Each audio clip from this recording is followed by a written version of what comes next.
یک زمانی مادری نابینایی بود. از او یک پسر به دنیا آمد.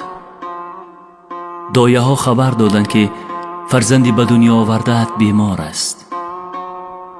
پس از شنیدن بیماری پسرش مادر با دل ریش او را نگهبانی می کرد.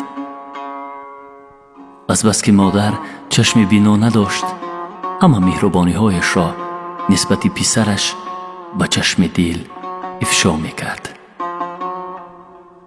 خداوند ملائکه را به سوی مادر فرستاد و ملائکه به نزد مادر آمد و گفت: مادر، خداوند یک درخواست تو را قبول می کند. می خواهی خودت بینا شوی یا فرزندت صحت شود؟ مادر گفت: البته فرزندم صحت شود. ملائکه گفت: پشیمان نمی شوی؟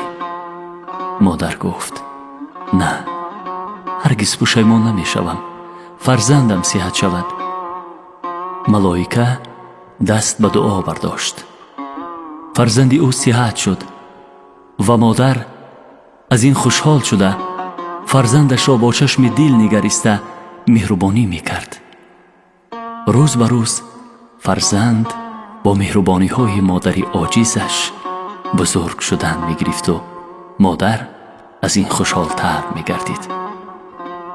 زمان فرزند بر کمال رسید و مادر او را با یک جهان شادی و محبت آیله دار کرد.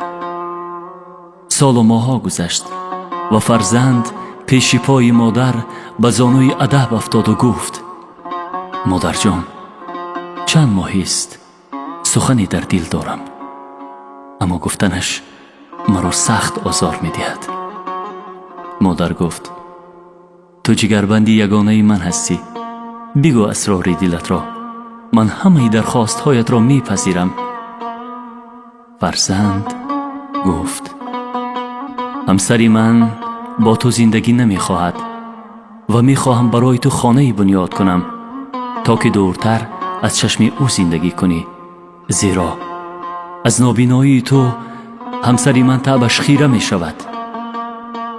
مادر از این سخنهای فرزند که با چی قدر رنج نابینایی به وایه رسانیده بود سخت آزرده گشت و با فرزند گفت: پسرم، تو رنج مکش، برای من خانه مساز، من خودم از خانه برآمده می روم.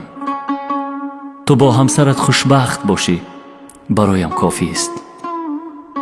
مادر از در خانه‌اش که بجز از این فرزندی زندوستار کسی نداشت برآمده با چشم دل به سوی خانه‌اش نگریسته زار زار می گریست، زیرا از خانه و در بیرون از کنار فرزند یگانه دور می شد. آن ملائکه‌ای که از ابتدا آمده بود باز آمد و گفت: ای مادر، باز خداوند یک درخواست تو را می پذیرد و انیق می گویی که این دفعه مرا بینا کند، چون که اکنون بعد این کار فرزندت و همسرش پشیمان شده ای. مادر گفت: من پشیمان نیستم و پشیمان نخواهم شد. این بار هم مرا شفا ندهد پروردگار. ملائکه گفت: از خداوند چی درخواست داری؟ مادر گفت: می خواهم پروردگار همسری پسری مرا انسان خوب، زنی صالحه گرداند.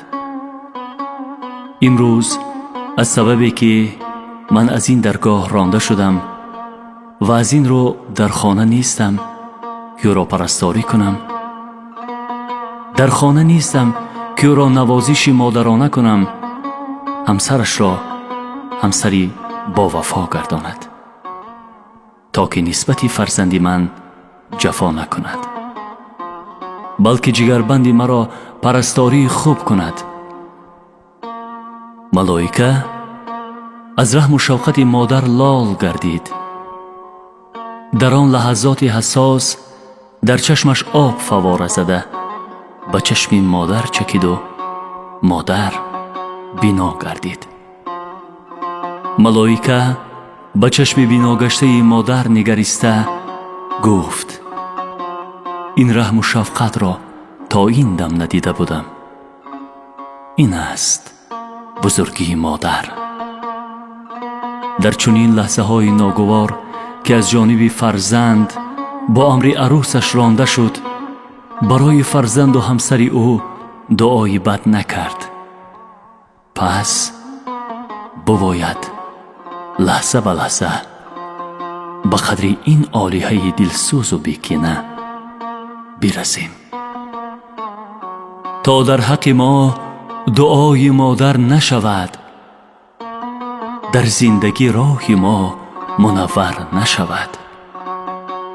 100 سال اگر خدمت مادر بکنیم، با یک شب رنج او برابر نشود.